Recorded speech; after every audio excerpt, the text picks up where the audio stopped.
Start. Hello বন্ধুরা, আজকে হচ্ছে রাঙালুর পান্তুয়া। প্রথমে রাঙালুগুলোকে সেদ্ধ করে নিয়েছি, নিয়ে রাঙালুগুলোকে একটু ঠান্ডা করে তাতে অল্প সুজি, অল্প ময়দা আর বেকিং সোডা দিয়ে মেখে নিয়েছি। নিয়ে এরকম সাদা সাদা গোল বলের মতন পাকিয়ে নিয়েছি। তারপরে এগুলোকে গরম তেলে ভাজা হচ্ছে।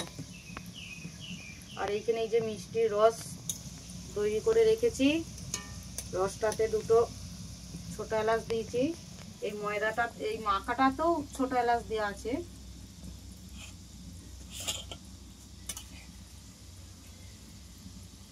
এবার একটু ঠান্ডা হলে রসে ডোবানো হবে। পান্তুয়ার কি কালার হয়েছে মায়ের! এই তো যেগুলো রসে একটু ঠান্ডা হয়ে গেছে, রসে দিয়ে দিচ্ছি। ভালো করে ডুবিয়ে দাও। ওর ডুবে, রস ঢুকলেই ডুবে যাবে।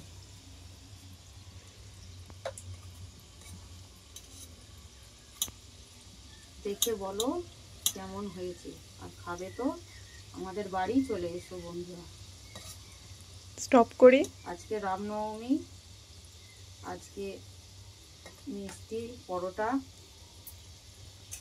এই পান্তুয়া, পরোটা, দুপুরে ডালিয়া, কুমড়োর তরকারি, সেই গোল গোল আলু ভাজা আছে। যে খাবে চলে আসবে। স্টপ করছি এবার।